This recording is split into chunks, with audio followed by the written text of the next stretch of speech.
आओ हिंदी सीखें में आज का विषय है अनुस्वार और अनुनासिक।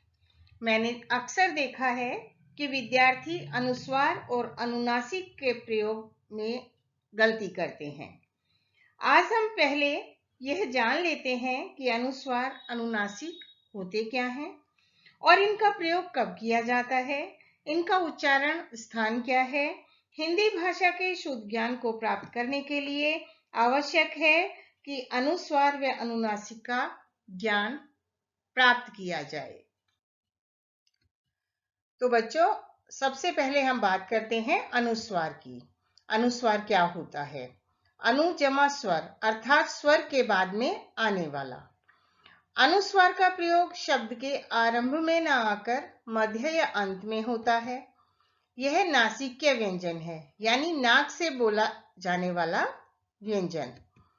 इसका लिपि चिन्ह बिंदु है, जैसे हंस, चंदा, पंखा, अंक, मंच, घंटा, चंपत आदि। आइए अब समझते हैं अनुनासिक के बारे में। जिन स्वरों के उच्चारण में अनुनासिकता का गुण पाया जाता है, अर्थात स्वर ध्वनि मुख के साथ साथ नासिका से भी निकलती है, तब इन्हें अनुनासिक स्वर कहा जाता है। सरल शब्दों में समझते हैं। जब स्वरों के उच्चारण में मुख के साथ साथ नाक की भी सहायता लेनी पड़ती है, तो वहां अनुनासिक का प्रयोग किया जाता है और इसका लिपि चिन्ह चंद्र बिंदु होता है।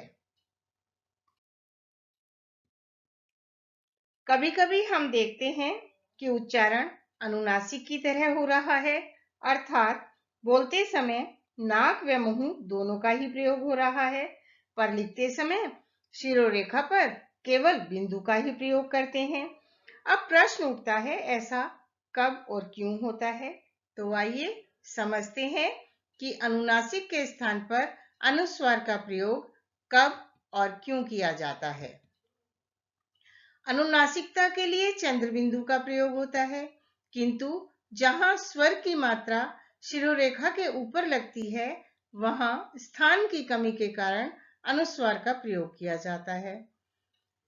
जैसे जबकि इनका उच्चारण मुख व नासिका दोनों से होने के कारण अनुनासिकता की ध्वनि निकलती है, जैसे सिंगाड़ा, सिंचाई, खिंचाई, मैं, कहीं, है इत्यादि। इन सभी शब्दों में अनुनासिक का प्रयोग होना चाहिए, यानी चंद्र बिंदु का प्रयोग होना चाहिए, और उच्चारण में हो भी रहा है, परंतु लिखते समय मात्राओं की वजह से स्थान की कमी के कारण चंद्र को हटा दिया गया है और केवल बिंदु का प्रयोग हमने किया है। अनुस्वार और अनुनासिक क्या होते हैं हम जान चुके हैं।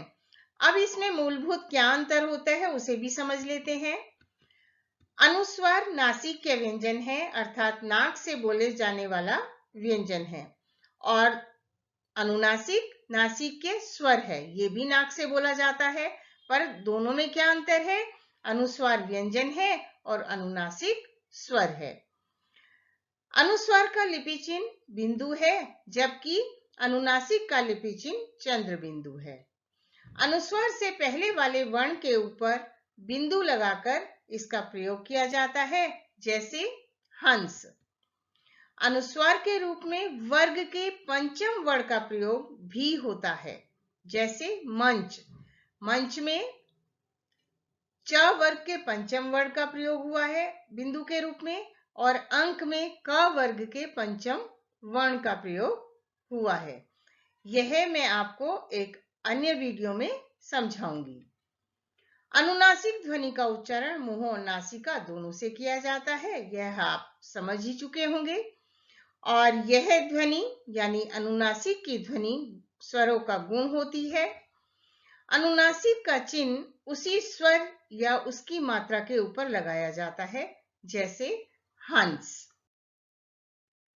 अनुस्वार और अनुनासिक के विषय में आज हमने क्या जाना, यह एक बार रिकैप के माध्यम से जान लेते हैं। जब किसी शब्द में शिरोरेखा के ऊपर मात्रा लगती है तो उच्चारण में भले ही अनुनासिक ध्वनि हो, परंतु लेखन में शिरोरेखा के ऊपर जगह की कमी के कारण अनुस्वार का प्रयोग किया जाता है, जैसे खींचना, औंधा, मैं, फेंकना आदि। अनुस्वार के लिए बिंदी का प्रयोग होता है और अनुनासिकता के लिए चंद्र बिंदी का प्रयोग होता है। शब्दकोश में इन्हें एक समान मानकर स्थान दिया जाता है, परंतु कहीं कहीं इनके कारण अर्थभेद भी हो जाता है। जैसे हंस एक पक्षी का नाम है और हंस का अर्थ है हंसना, खिलखिलाना आदि। आशा करती हूँ कि अनुस्वार व अनुनासिक आपको समझ आ गए होंगे। यदि कुछ समझ नहीं आया है तो अपना प्रश्न डिस्क्रिप्शन बॉक्स में अवश्य लिखें। आपके प्रश्नों का उत्तर अवश्य दिया जाएगा और मेरे इस चैनल को सब्सक्राइब भी अवश्य करें। धन्यवाद।